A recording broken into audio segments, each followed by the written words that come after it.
call it 7.5 foot to maybe 10 feet, and you have a thingamabobber or some other indicator up on the, up on the butt section. And then tapers down, right? Just like your standard tapered leader, usually to a split shot, 1, 2, whatever size you're using, and then usually a knot to hold your split shot, in place.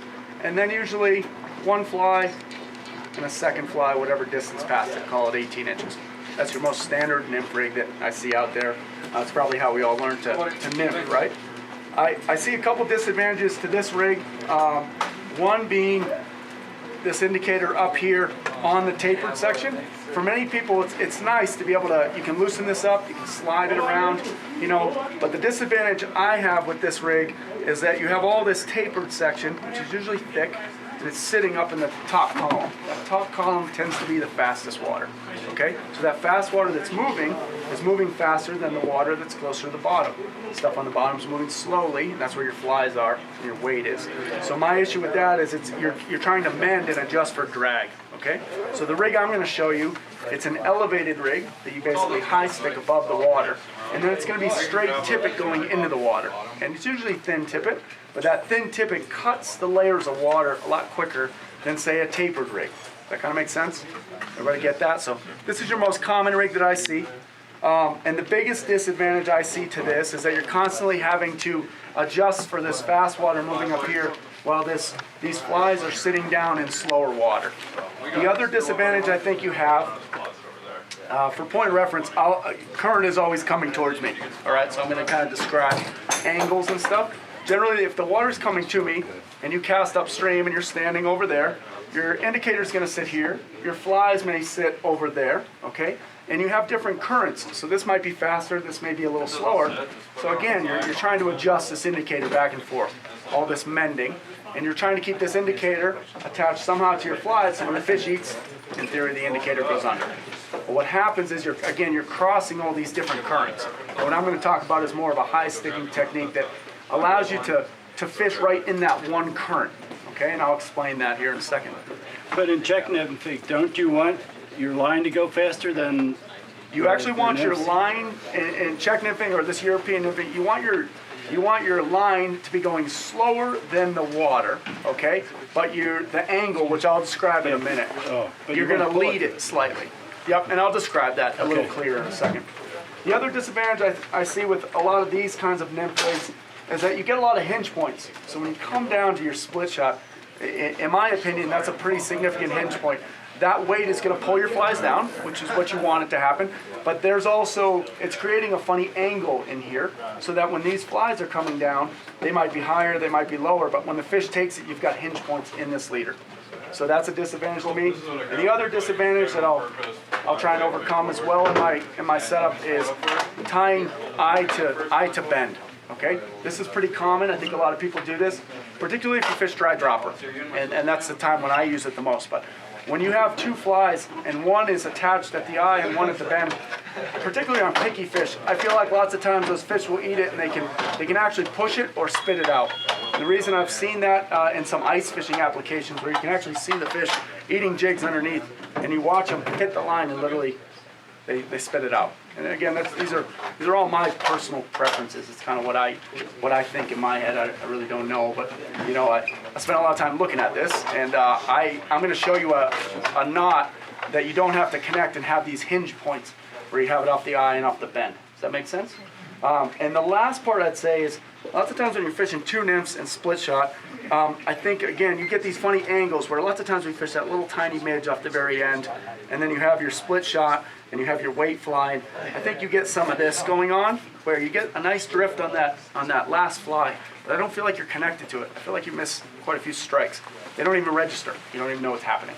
So this rig I'm going to describe, I feel like you have much greater strike sensitivity. You see the strikes a lot more, and you're a lot more connected to those fish, if that makes sense. I'll describe this rig a little better. Let me put this thing over on the side over here, because it's kind of in the way. Let me set it right up here for now. I'll take care of that in a minute. So the rig I want to describe is going to be, it's basically a tapered leader, which I'll show you here, and then you're going to come into what's called a sider. A sider is kind of like your indicator. It's basically, it's colored monofilament. So here's some cider material. Everybody can see it. This is relatively thick. It's generally a couple colors, okay? And it's opaque. It's not clear in the middle. So you can't, when you get it in the sun, this thing glows. When you have it out in the shade or the, you know, your low light situation, you can still see it, okay? If it's clear in color, the light usually penetrates through it. It's very hard to see. So these cider materials are actually pretty important because you're going to elevate this above the water and you're actually going to be looking at this, okay? So let me talk to you about the situation that I try and use this rig the most. Where do we use this? Where is it more, you know, where is it better? Where is it more advantageous? If that's a rock right there, okay, and I'm standing off to the side of this rock, it's right here, you're generally going to have two seams off of each side, and then behind it you'll have some kind of either a back eddy or slow water behind it, and then usually there's a buffer in the front of that rock. Okay, so call it four general areas around this rock. If I'm sitting there and say I had a bunch of rocks around here, and I'm trying to fish this with my indicator, and I'm standing over here, I cast up, my flies may land here, okay? My indicator's here. I'm trying to fish the slow water here. This starts to sink, I throw them in.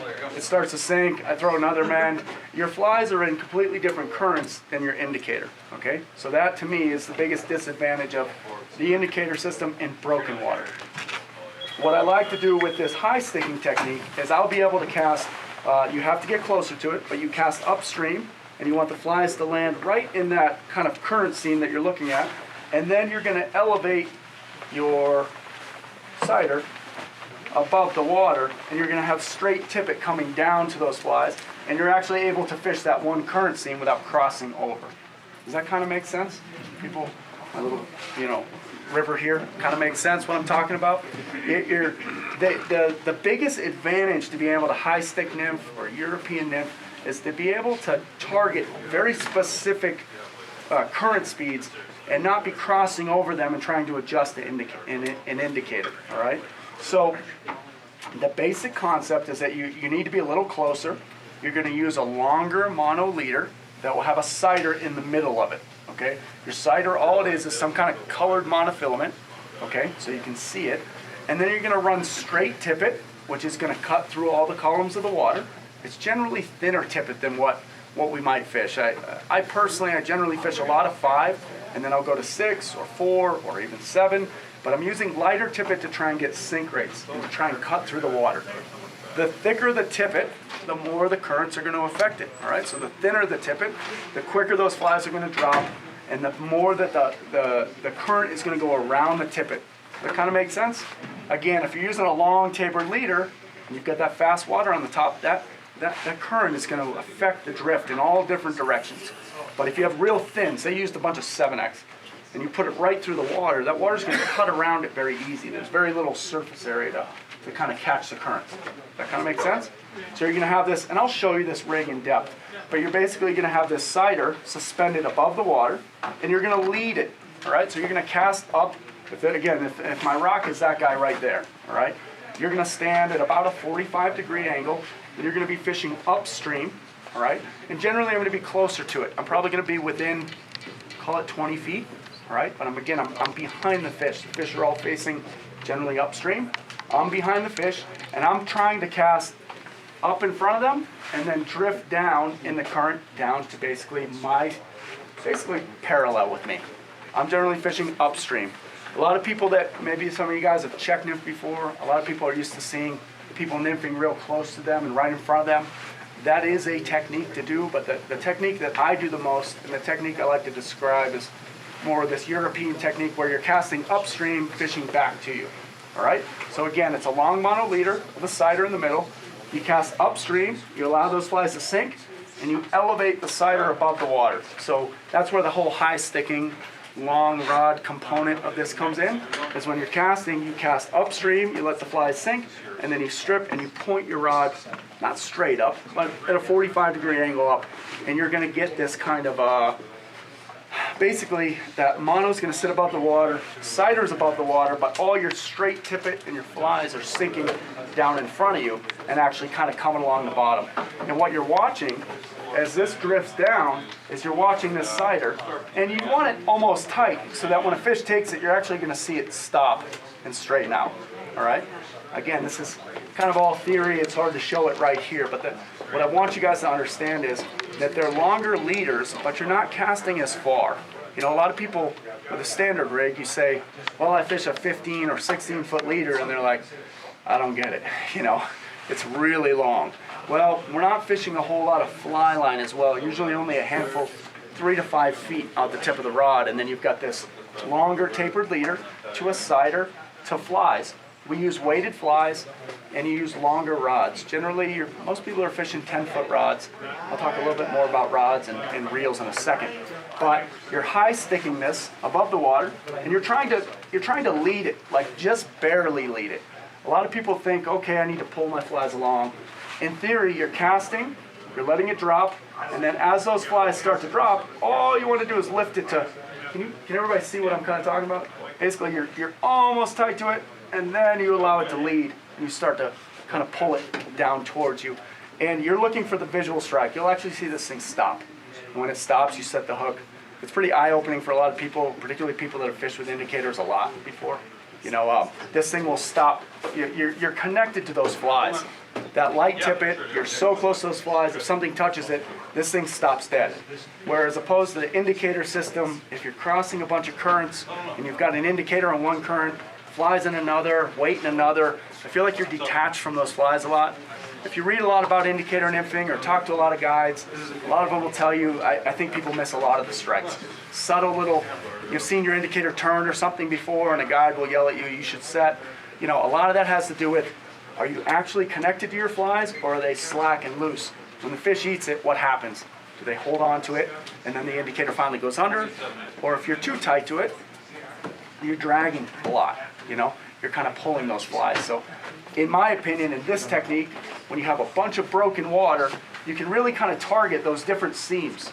So if I'm looking at this rock right here and there's fast water close to us, I'm going to fish a little faster. I'm going to cast up, allow them to sink, and I'm going to lead a little quicker.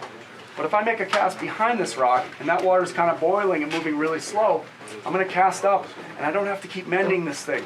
I'm going to keep this elevated above the water, and I'm trying to move slower than the speed of the surface water. So what are you doing as it's coming towards you? As it's coming towards me, I'm casting up towards you guys over there, right? So I cast like this, and I allow it to actually pendulum and drop quickly, which I can talk more about later, but you're trying to get like a drop shot or trying to get a good angle on those flies so they sink quickly. And then when you lift up, you actually elevate about a 45-degree angle, and you start to slowly strip or slowly guide your flies back. I don't tend to do a lot of stripping. You're not casting real far and stripping in. You might strip a tiny bit, but you're really trying to just guide it with the tip of your rod. A lot of times, people talk a lot about these long rods, 10, 11, 12 feet for this technique. I do like to use a 10-foot rod, but you can do this with a 9-foot. The advantage to the longer rods is that when you do kind of have that angle going on and you're high sticking, you're able to create that angle that you want so that you can guide it back this way. The shorter the rod, the more you have to do stripping and adjusting of that line coming down, okay? So you're gonna slowly lead those flies in front of you, and you're gonna see this stop. You may feel the strike, but generally I see it before you feel it. It'll straighten out, go tight, you set the hook, and generally you're fishing upstream and you're setting the hook back. I mean, your hookup ratio is very, very high because of the angles. The fish are sitting facing this way, you're drifting this way, the fish eats, and when you set, it's directly going backwards. You know, so the hookup ratios are very high. How did you say you were casting about 20 feet in front of your target? No, so I'm generally trying to keep my target within about 20 feet. So again, if that was my rock was right here in the center of this table, I'm trying to position myself in a perfect world at a 45-degree angle, so I'm slightly a little further over here, and then I'm trying to cast, depending on how fast the current is, I want my flies to be in the strike zone, say right in the seam behind the rock or next to the rock. So I want to cast 2 to 3 feet in front of it and then allow them to, that's when I start to strip and you start to guide it and you high stick it and then allow it to come back so that you're fishing the prime zone in here. So you're generally leading, call it 2 to 4 feet in front of it to allow those flies to sink, and then you strip in and guide the flies back. Does that kind of make sense? Everyone get it? That's the general concept of the high stick nymphing. Okay? There's a lot of little intricacies to this, but here on this setting, I don't think it's going to be just more information. I think I can talk a little bit more about the rigging, and you guys will kind of get the hang of it a little better. The two other things I wanted to talk about quickly were, rod length, which we touched upon. Generally longer rods, about 10-foot rods. You can do it with a 9-foot, so everyone doesn't have to go buy a 10-foot Euro nymphing rod, okay? But the reason they have those rods is, one, it's length, and two is, you hear a lot of people talking about 2, 3, 4 weight, these long, light rods. The reason they make those is because you tend to fish a lot of real light tippet. Okay, so a lot of guys are fishing, if I go fish the Animus or whatever, I'm going to fish lighter tippet than you might normally fish to get sink rates on the flies. That makes sense? So the lighter the tippet, say you use like 7X on a stonefly nymph, it's going to drop like super fast, okay? That would be too much, but just think the concept is I generally go lighter tippet so I can get these small to medium flies down pretty deep, okay? Because the current is not going to be affecting the fly as much because the tippet's so light. Does that make sense? So they make these special rods, Sage, Orvis, Scott, there's a whole bunch of different brands that make them, but they're generally 10-foot long, and they're generally 2, 3, and 4 weights. Okay, and again, you can use any rod for this, but if you get into this, you're going to want to look into these rods because they have very soft tips. So these 10-foot 3 weights, okay, they're light rods, but they're long. They're stiff in the butt, kind of medium, in the midsection, and then a super light tip. And that super light tip really, it protects the tippet. Okay, so they're different kind of rod, but I would say most people would just start with using your standard rod and this leader that I'm about to show you, and then from that point, if you get into this and it's something you really want to do, I'd start looking into these kind of specialty rods, which tend to have a really light tip. I would say on my like 10-foot 2 weights and 3 weights, the tips are more like a 2 and a 3 weight, and the midsections and the butts are really, they're heavier. They're more like your 4 weights and 5 weights, really. Does that make sense? The last part I'll talk about, at least on the conventional gear part of it, would be the reel. A lot of times on these rods, you are high sticking, so you're using your arm to elevate the rod, okay? And for a lot of people, this can be pretty tiring, So you basically elevate, you have your arm out here, and I've seen a lot of people like, I can't hold my arm out here all day. It's pretty important to have a balanced setup, okay? When you hold that rod up, you're going to have your hand on the grip in a nice, comfortable position. And I try and balance it on my forefinger, okay?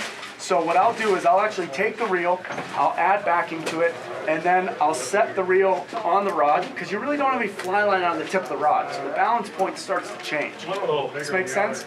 So what I like to do is I'll take a standard size reel, or I might go one size up, and then I'll try and balance it out so that it's not very tip heavy or it's not very butt heavy. Does that make sense? If you're doing a lot of high sticking, it's pretty important to have this thing balanced out. And the way I usually balance them out is I'll add extra backing.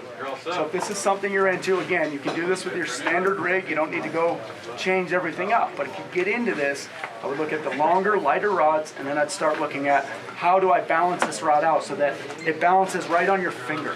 So right when you're right at the front of that cork where you would hold it, it's balancing nice, so it's not out here and creating like a pivot point.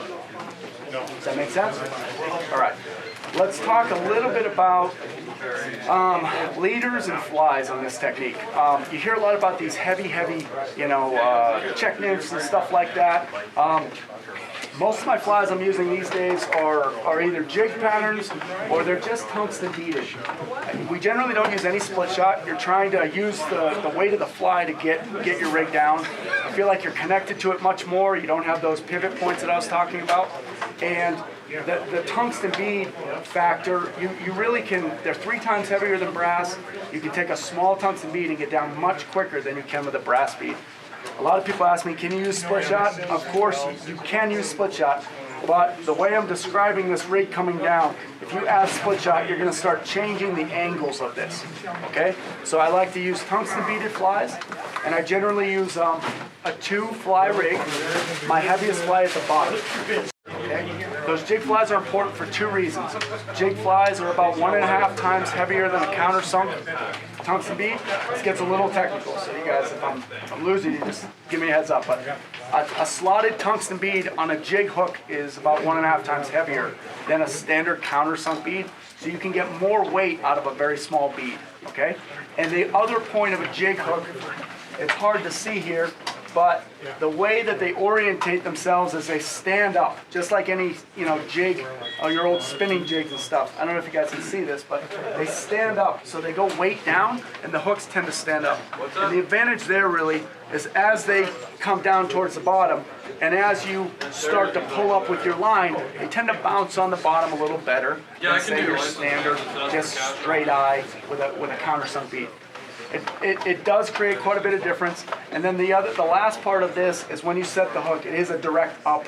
If you think about the angles of the way the 60-degree jig is, and when you set the hook, you have a very positive hookup ratio. Okay, so those are the advantages of jig flies. Yeah. Make sense? I talked about tungsten beaded flies. I talked a little bit about weight. I generally stay away from split shot because of because it's not as sensitive. For me personally, I try and have my 8 to 10 confidence flies, and I try and do them in multiple weights. So say, for the animus, maybe I fish a lot of stone flies. So I might have a nice golden stone that I fish a lot, and I'll have it in 3 weights: a light, a medium, and a heavy. Same fly, okay? And I change the amount of lead or the size of the bead so that I can adjust my depth, okay? That's where I'm adjusting my depth. Not with split shot. When you get into nymphing, you start adding, I added a number 4, I added 2 number 6s, or whatever, you get really dialed into the split shot weight. It's the same thing when it comes to this kind of fly, but you're adjusting the bead size or the amount of lead on the underbody. You're adjusting the weight of the fly. I think there's a big advantage there because it's much more sensitive in the rig if your weight is in the fly rather than separated from your flies. Make sense? All right. Let me talk about the standard rig that I like to use. I'm going to open one up here. This is a fully made leader that we sell. It's basically a tapered leader into a cider section. We do use tippet rings, which I'll describe here in a minute. But actually, let me just tie one up. I think it'll be a lot easier to show you guys. So for most of this, think about we use a tapered leader into a cider section and do tippet, okay? This rig is not hard to tie. I like to use a red hot leader. These have a milky, kind of a clear section. It's not as clear as you would think. Remember though that this is not going to be in the water or on the water really. It's going to be above the water. So you're going to be looking at this, all right? So this is called a red hot leader. I'm going to open it up and try not to tangle it. And anytime I open these up, I try and keep it, keep your fingers pressed out the whole time and get it untangled, and then I'll straighten them right away. And usually the butt section is the piece that's the hardest to straighten. But you pull hard, and you want this as straight as possible. Actually, I know some people that go to the length of boil their leaders and straighten them out. It's probably a little obsessive, but the key is you don't want this giant coil leader out the tip of your rod. You're not as connected to those flies as you would be if it was straight. So, on this one, you've got this milky section. I think most of you guys can see this, all right? And then there's actually a colored section in the middle. And when it's really low light outside, this is a little easier to see because it's colored in the middle, all right? And then it tapers down like your standard leader, and it goes into a tippet section, all right? So this one's a 10-foot leader. I usually use a 9 or a 10-foot leader for I'd almost consider this my butt section, This is your tapered leader coming into a cider. We talked about tippet rings for a second. Let me show you this next piece to create this. Do you guys know what tippet rings are? Most people have heard of these anyways. So tippet rings are real small, tiny little rings. They're usually 2 millimeter, okay? And they're super strong. They're like 15, 18 pound, way stronger than your 5X tippet. They're very, very strong. But they're smooth edges, okay? They're nice circular smooth edges. There's lots of applications for these, all right? I'm gonna use it because I'm gonna tie one size tippet to another size tippet, and I don't wanna have to use a funny knot, okay? I'm gonna use some pretty thick cider material, and I don't wanna have to tie like a weird knot, not even just a blood knot. To go from thin to thick, you have to use kind of some saltwater knots. What this thing allows me to do is I can tie just my standard clinch knot into a tippet ring, and then I can tie my clinch knot out of the tippet ring. So there's a little trick to these. These are not cheap. They're about $1 a piece. Okay. If you pop these off and put them in your palm of your hand and try and thread these on there, you're gonna shoot them off one at a time. All right. So it's gonna be $1 each time you do this. All right. So there is a trick to this. The key is you're gonna find the one on the end. On ours, pick which end. But you find the one on the very end. You're gonna thread your tippet in here. You're gonna tie it on here. Then you're gonna pull it off. Make sense? I've talked to a lot of people that are like, yeah, these things are great, except I lose them, all of them. You know, someone showed this to me, okay, and I was losing them, and they're like, why don't you just put them on and then thread them off once you tie them? Like, I got you. I didn't think of that, and I was losing them, a lot of them. All right. So I generally just tie a clinch knot. This is not going to be easy for you guys to see right there. But the key is what I'm showing here is it's still on the ring. Okay. So you got to thread your tippet through there. But once you get it threaded through, then you can tie your clinch knot to the tippet ring, and it's a lot easier to handle this big ring than it is to, you know, like to be messing with this little tiny tippet ring in between your fingers. So I just got it threaded there. You can use any fishing knot here. I'm going to talk in a minute about a different knot that I use, but I would say clinch knot, improved clinch knot, or the knot that I'll talk about here in a minute is called a trilene knot. Okay, but this is your standard clinch knot. I'm going to thread through, come up the top, and I'm going to do an improved clinch, okay? This is what I learned growing up, okay? This is the most common fishing knot as far as I know. And then you're going to wet it, and you're going to tighten it down. Pretty simple. I don't need to get it super tight right now. You just want it kind of cinched on there, all right? Because you're going to later, you're going to really tie it down. So I thread this little guy off, and we have a stopper on our tippet rings. Other tippet rings are on swivels. I think the ones that are here, they're on a swivel. It's the same kind of idea. You pop the little stopper off, and I set that down, and then you just thread it up and around. And once you get to the end, it should pop up and over, and then come off there. And you got a tippet ring. Okay? Seems simple. The next bit that I want to add is I want to add my cider. So again, just to reiterate, I've got a tapered leader section that you usually spend the time to actually straighten it out, okay? Then you come down, I've got a nice little cider section here, but this is in my butt section. This is still in the leader, okay? And then I'm going to come all the way down to my little tippet ring. What I'm going to be able to do with this tippet ring, though, is I can add a cider to it. I'm going to use really thick cider just so you guys can kind of see it, all right? But I want to add where the color changes. Okay, so you see how it goes from pink to yellow, right? I want to add the junction of this. You get 30 meters of it, you don't switch this out every time. I generally fish this 1 liter. I'll fish down to my cider. I'll always switch out the tippet, but my cider section may stay on there for 5, 10 times of fishing. So you can, what I'm suggesting is you go in here, and I want about this whole cider, I probably want to be about 2 feet, okay? So I want to use 2 diameters, all right? This is where it gets a little complicated. I want to use 2 diameters, and I'm going to cut off a little excess. I'm only going to use this as one section, and then I'm going to use a lighter section after this, all right? So the key here, though, is I want this color change. Your eye will pick up on this color change, okay? So I'm actually going to cut a little bit more off here.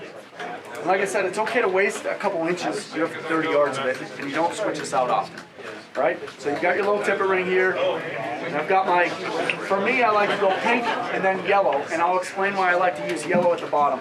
But same thing, you're going to tie your clinch knot here. This is pretty simple, just straight up clinch knot. And it's really thick material. That's O3X what I'm using here. So I just do a 3 or 4 turn clinch knot. It's gonna tighten down there. So I'm kind of tightening down. Now I've actually pulled both knots. Remember I told you I didn't really tighten down that first one. Now I'm going to tighten it down. So you've got that nice junction there. And I'm going to clip the tags on this guy. Okay. But I have a nice junction. I've now gone from, this is like 15-pound test to like 7-pound test. I'm going backwards. Tying a knot to these two is pretty complicated. So it's nice with that tippet ring because I can join 2 different diameters of tippet very easily with 1 knot. You don't have to use a bunch of different knots, okay? So the next section I'm gonna use, I'm gonna step this down. So just like you would in a tapered leader, you want 2 different diameters. So this is 0.3x, I'm gonna use some 0x. A lot of people, when I do these clinics, I use thicker material in these clinics than I do personally. So generally I'm using 2 and 3x. Those are the 2 sizes that I really like. The top section of my cider is 2x, the bottom is 3x. If you're fishing real heavy water and you're fishing big tippet, it's fine to use heavier cider material. Or if it's real low light conditions, that's why we have 0x, 0.3x. But again, this is not to your flies. This is only to be able to see above the water, okay? But I'd say 2 and 3x is the most common. Let's take some 0x. I'm gonna pull off about the same amount, about 2 feet. And then I'm gonna chop it down so that again I have that junction. So does this kind of make sense what I'm talking about, where you have these color junctions, and ideally I want this top section to be about a foot. That's a little long, but you want that top section to be about a foot. You want this second section to be about a foot for a total length of 2 feet and 4 colors. It doesn't have to be this way. You can do it all one color. You could do one big piece, but I like it to step down, and I like the color variation. You're gonna find that out in the bright sun, you could see this all day. Like, it's very easy to see. You can see it 30, 40 feet away. In low light, this is going to be very hard to see, and you're gonna look for anything that you can catch your eye on. And then you're not gonna move your eye. You want to just stare at it. Okay? I'm actually gonna leave the tag on this knot. So right now, I'm gonna tie I'm going to clip off the bottom section. I'm going to tie a blood knot here. You could use a double surgeon, but I'm going to do this and I'm going to leave the tag ends long. And it's going to allow you to see it a little bit better. This whole section is really about, how do I see this thing? I want to see the strike. I think that leaving the tag in allows you to see it a little bit easier. So all of this stuff on the end, why does the tapered leader on the top matter? Up here? Yeah, couldn't you just do straight mono? You could do straight mono, yeah. And I like the taper. I feel like it turns over better. I'm doing a real funny one here where I went thin to real thick. But generally I would go tapered leader 2x, into 2x, into 3x. I should describe that a little bit better.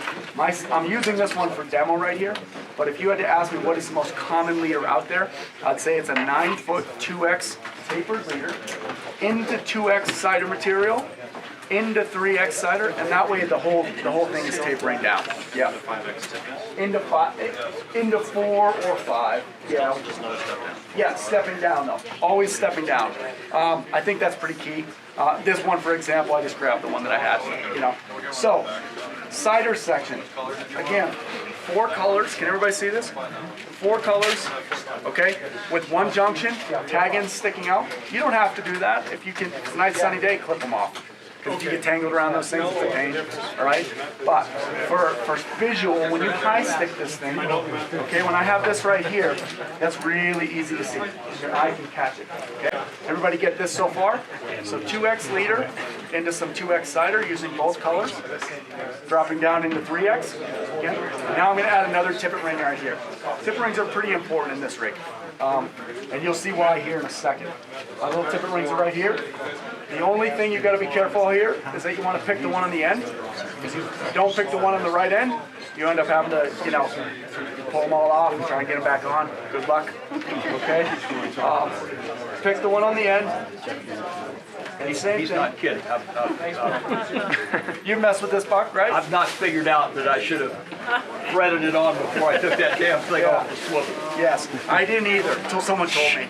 And it's actually, this is pretty important, okay? Thread it on, then thread it off. Okay, or tie it on and then thread it off. The other key, I build all this at home. This is sitting at home at my desk in front of a light. I have pretty good eyes, and these things are small, okay? But up to this point, rig this all at home. Everything down from here that I'm about to show you, rig that on the river. That's your tippet, that's your flies. Adjust that there. This is a set, this is like a leader. Once you have this built out, you can keep this thing. I change this tippet out every 5 to 10 times I go. Sometimes it gets a little sun bleach, you can still see it. Okay? You don't need to change it out every time. So, real quick, let me tie this little guy on here. Thread it through. Sweet. I'm gonna do 3 turns just for the heck of it because it's pretty thick, and I want to keep this thing moving. But I snug it down. Again, you don't have to do it super tight, but I get it pretty snug, and then I want to back it off of my big ring. Does everyone see what I'm doing here? I'm just sliding it off, nice and easy, and then when you get down near the end, you got to pop it around the bend. And it's off. You got a tippet ring attached. So, for me, I pull it down, I'm done. So my leader is now, it's finished.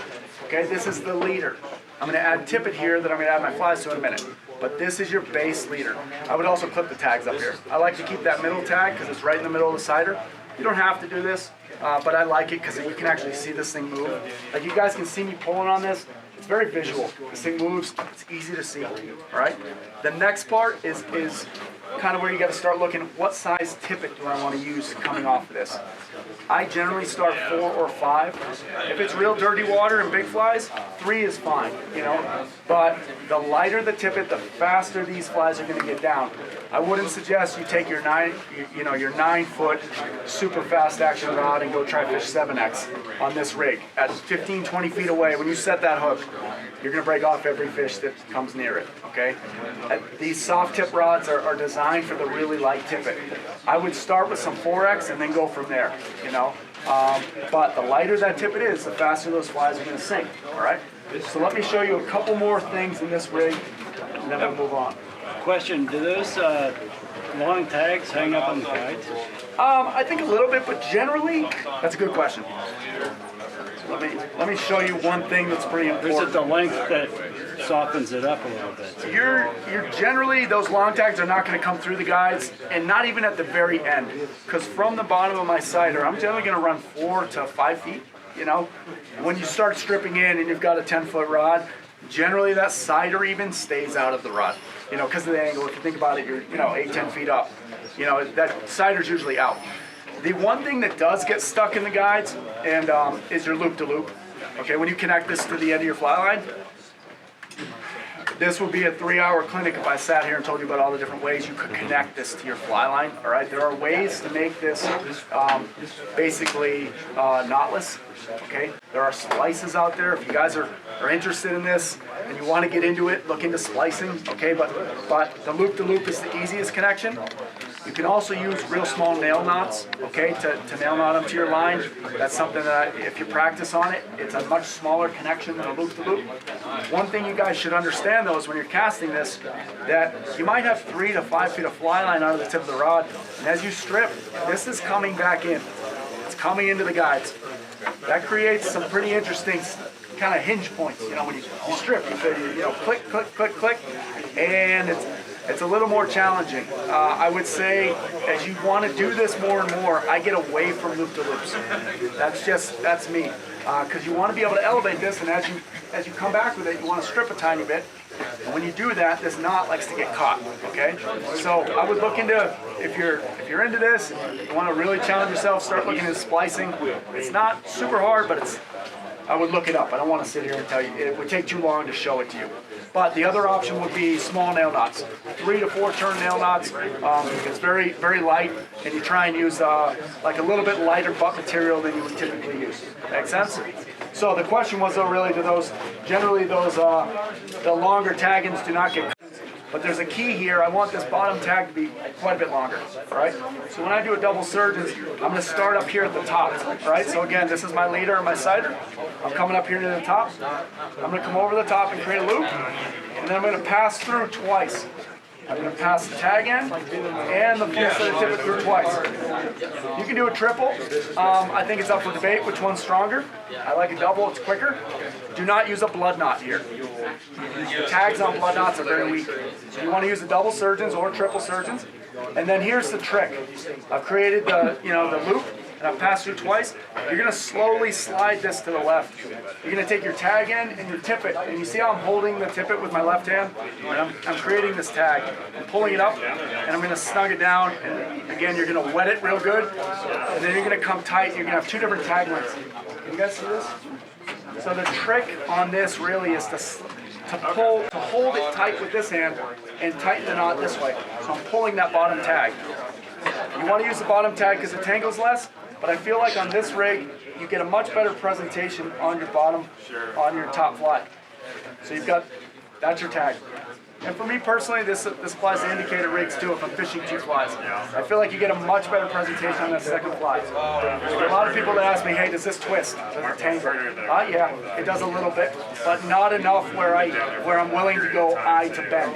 Not when I'm nymphing 2 flies down below. If I'm doing drag dropper and you're coming off and you're basically on one on top and one coming off, I definitely tie eye to bend, okay? I'm expecting those fish mostly to eat the nymph and I'm hoping a couple eat the dry.